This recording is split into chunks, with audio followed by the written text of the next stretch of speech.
Então, eu sou Donald Austin, missionário com a Missão Novos Ciclos do Brasil.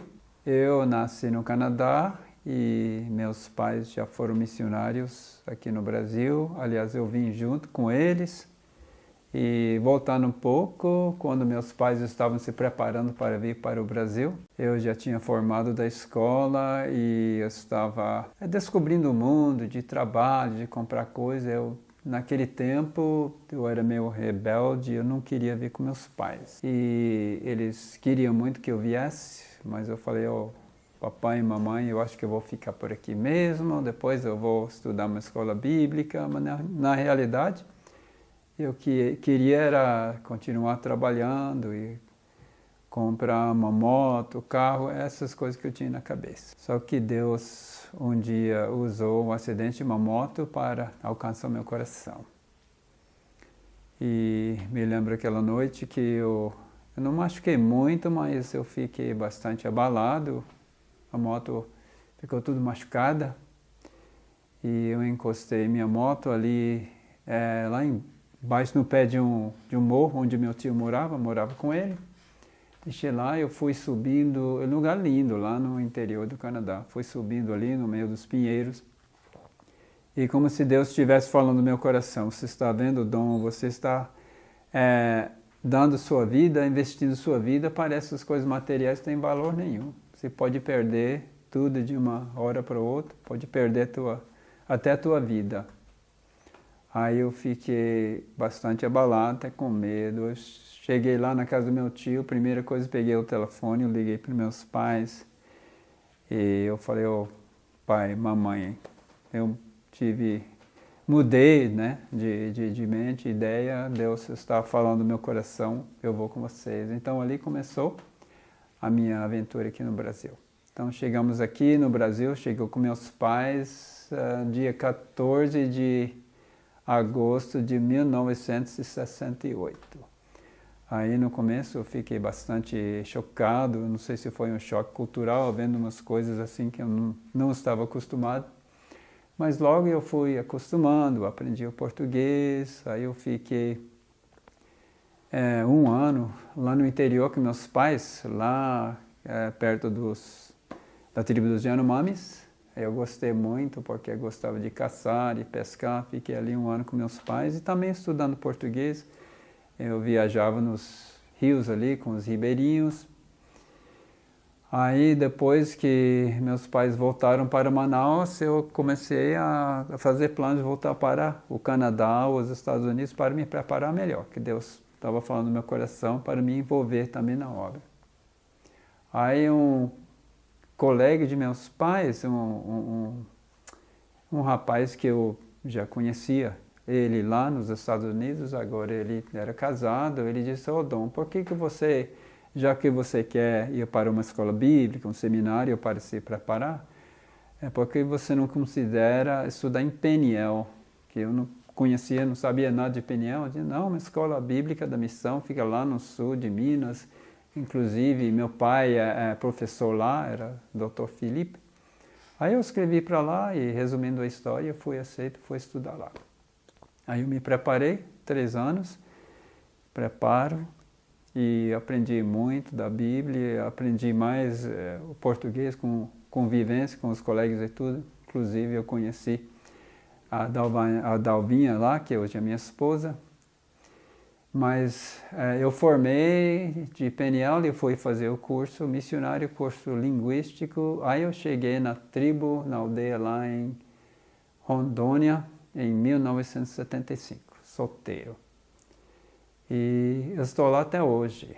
Quando eu cheguei lá com meu colega, um rapaz que também da Bahia aqui, Gerson Guimarães, nós não tínhamos licença para entrar na tribo, mas nós nos oferecemos para ajudar na construção de um campo de pouso. E o chefe da FUNAI também interessou, queria muito utilizar a pista. Aí ele falou, olha, então vocês podem permanecer enquanto estão trabalhando na pista. Assim que terminar, você vai ter que voltar para o Ji-Paraná. Aí trabalhamos lá, era um trabalho duro, né? Tudo na base do machado e facão e motosserra. E depois, na realidade, levamos uns 5, 6 meses para terminar. Mas nos intervalos, à noite, aproveitava para gravar material da língua gavião para, quando eu voltasse para a cidade, poder estudar. Mas aí ficamos talvez uns 6 meses na cidade, fora da aldeia, estudando. Aí trocou-se o chefe da FUNAI lá, e esse outro chefe era um solteiro, fizemos amizade com ele, e ele mesmo convidou a gente a ir lá para a aldeia. Disse, olha, vocês arrumam suas coisas e vamos lá para a aldeia, qualquer coisa eu me responsabilizo. Então ficamos lá. Eu trabalhei 4, quase 5 anos lá solteiro, estudando a língua, estudando a cultura, ajudando o Oreste, que era o missionário mais antigo, na alfabetização e outras coisas. E uma experiência muito marcante, eu já estava aprendendo um pouco da língua, né? E os índios gavião ainda não havia uma igreja, alguns estavam entendendo, não sei se havia alguns dos gavião convertidos, mas a maioria ainda era bem assim, como é que fala, não vou dizer primitivo, estavam ainda bem assim, dentro da sua própria cultura e tudo, eles faziam aquelas festas, aquela pagelança e bebiam muito. Então, uma noite, durante uma festa dessa, chegou um rapaz ali, que era muito metido a bravo, né? De outra aldeia, e todo armado com flecha, arco e flecha, aqueles cocatos, tudo pintado, acho que estava um pouco embriagado também. Aí ele chegou na minha casa, abriu a porta, eu estava sentado ali com meu colega, e ele está com uma menina, né? Que ele era da tribo Zoró, que ele pegou como namorado, não sei se é ela, que é a esposa dele hoje. Ele chegou para mim, olhou para mim e disse, Tadago, que é meu nome na língua, né? Unzaiwara amanhã e falou, ô Tadago, eu quero que você faça curativo, deu um remédio para minha esposa. Eu falei para ele, olha, não vou fazer isso porque tem enfermeiro lá na outra casa. Nosso colega Alfredo e Rosa estavam lá na outra casa. Ela que é enfermeira. Não, eu quero que você faça. Ele ficou falando para mim, insistindo, né? Aí eu falei, não vou fazer isso não, você vai ter que ir lá na Rosa. Aí ele falou assim, você tem medo de mim? Eu falei, não tenho medo de você. Aí ele levantou assim, pegou a flecha dele, a sala da nossa casa era curta, não deu para puxar a flecha que eu ia encostar em mim. Abriu a porta, deu um passo para fora, puxou a flecha, eu estava ali sentado e aconteceu assim que ele esticou a flecha assim, a minha porta tinha uma mola, né? Que a mola fechou a porta, ele ficou lá de fora e foi embora. Aí meu colega falou, Dom, você é doido, podia ter te matado. Eu não sei se eu estava pensando que ele estava só ameaçando, que ele estava bêbado, não sei. Sei que Deus me livrou naquela hora. Então isso foi uma experiência que me marcou bastante. Então fiquei ali, alguns anos depois, durante esse tempo comecei a corresponder com Dalvinha, que estava trabalhando numa outra aldeia dos Nengatu, lá no Amazonas. E encurtando a história, depois nós nos encontramos em Manaus, ficamos noivos, nos casamos. Aí depois nós voltamos de novo, casados, lá para a aldeia Gavião, continuamos nosso trabalho. Por um tempo, eu acho que Dalvani ficou menos que um ano comigo. Juliana era pequena, já tinha nascido nossa primeira filha.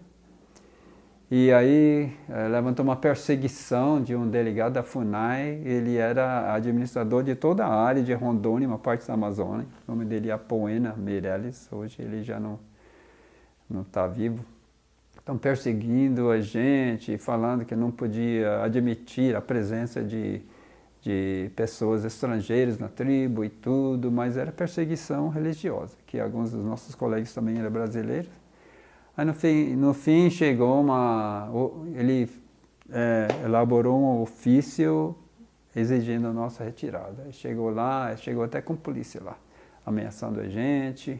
Aí a gente comunicando com a missão por meio de rádio, tipo rádio amador, a direção naquele tempo falou, aguenta um pouco, a gente vai tentar entrar em contato com Brasília. desfazer ou contrariar essa ordem do Apoena, mas eles não quiseram, que Apoena era uma pessoa muito conhecido na FUNAI, o pai dele era um sertanista antigo, Francisco Apoena. Então nós acabamos saindo da aldeia.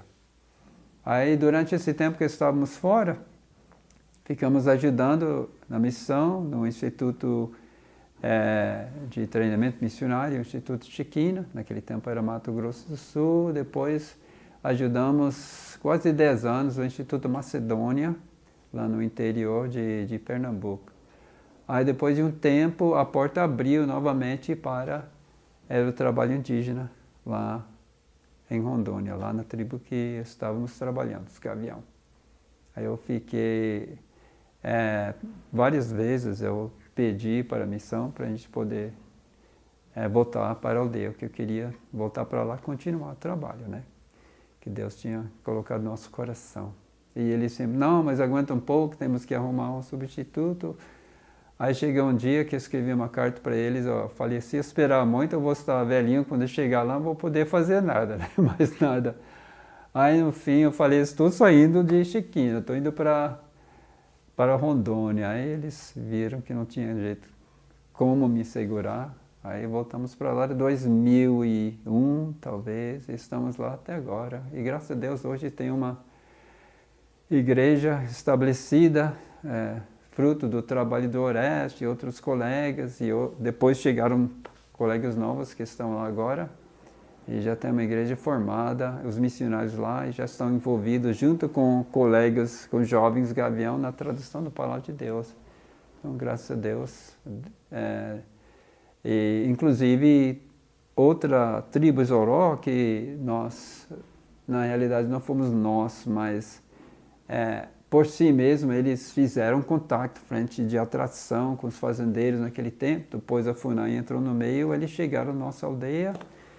É uma tribo totalmente assim, isolada, do jeito que você imagina, sem roupa e todas, mas falavam quase a mesma língua dos Gavião. Então nós começamos a contar a palavra de Deus para eles. Eu não conhecia muito Gavião, meu colega sabia mais um pouco, mas tinha já alguns crentes Gavião que começaram a evangelizar os índios Zoró. Então, resultado, tem várias igrejas entre os Zoró hoje, também os Gavião estão traduzindo a palavra de Deus na sua própria língua. Então, só finalizando aqui, eu gostaria de deixar um desafio aqui, principalmente para os jovens e para vocês que estão numa fase muito importante em sua vida, talvez determinando o que curso, que assim, área de estudo, ou que tipo de profissão que você quer investir a sua vida, e gostaria de encorajar vocês a considerar muito sério, a envolver na obra missionária, ministério de alguma forma, porque o investimento na minha opinião, muito mais importante, mesmo que você seja médico, dentista, que realmente tem seu valor, que é muito importante na nossa sociedade, mas, na minha opinião, não tem um investimento mais importante, proveitoso, do que você investir a sua vida na obra de Deus. Então, a gente vê que o apóstolo Paulo aqui, como ele valorizava o seu ministério, quando ele falou aqui para a igreja de Romanos, no capítulo 15, no versículo 16, para que eu seja ministro de Cristo Jesus entre os gentios, no sagrado encargo de anunciar o evangelho de Deus, de modo que a oferta dele seja aceitável, uma vez santificado pelo Espírito Santo. Então, Paulo considerava o seu ministério entre gentios como um sagrado encargo. E tem outra história que, quando eu estive em Peniel, eu li um pequeno livro que chama Discípulos Verdadeiros, que conta algumas passagens de vários missionários, e realmente é um desafio daquele livro. Me lembro lendo sobre a vida do John Mott, que foi um evangelista americano. Ele trabalhava em vários países, estabelecendo pontos de evangelização, associações e até missões para depois continuar a evangelização.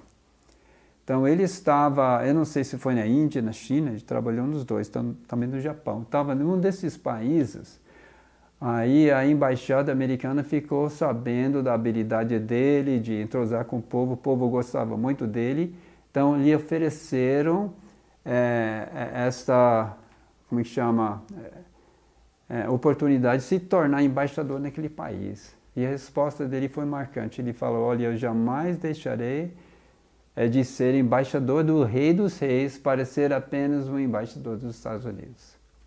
Então ele deu essa resposta e desistiram de insistir. Então eu quero deixar aqui esse desafio, que não tem uma profissão mais importante de sermos embaixadores no Reino de Deus.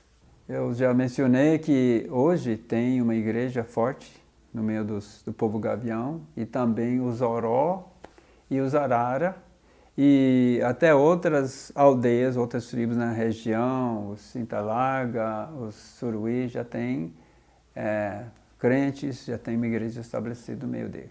Antigamente essas tribos eram inimigas, atacavam uns aos outros, tinham medo uns dos outros, fazia feitiço e aquele terror constante, né? Nunca sabendo quando iria ocorrer um ataque. Mas hoje, por causa do Evangelho, os povos eles já não, né?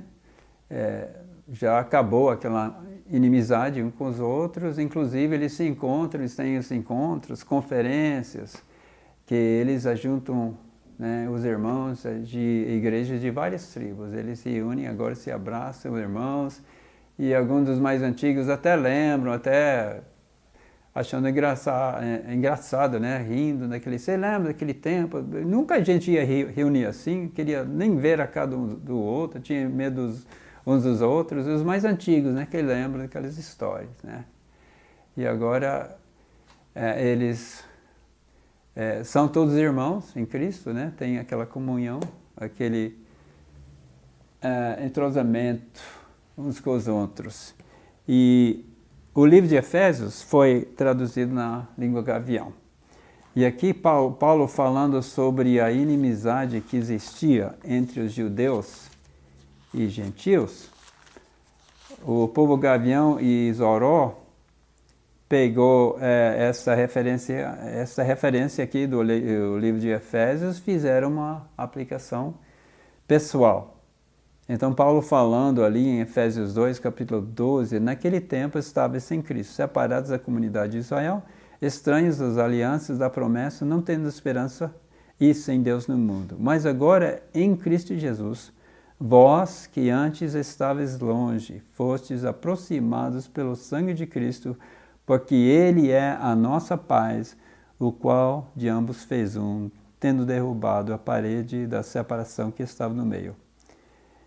Então aqui os gaviões Oró, eles fizeram essa aplicação que ali, todos agora reunidos na paz, no amor de Cristo, lembrando que antes eram inimigos, mas por causa de Jesus, por causa da sua fé, Jesus que é nossa paz, estão todos juntos em paz. E fizeram até uma música baseada nesse texto assim, vou cantar só um pedaço dele, né?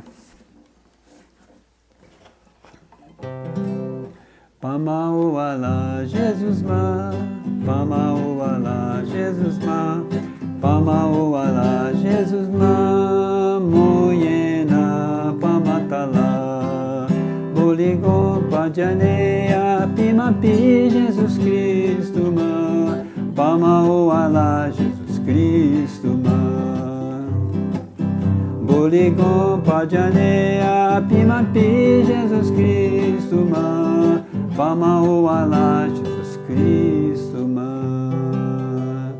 Então Jesus Cristo ajuntou todos nós e fez de nós agora um só corpo.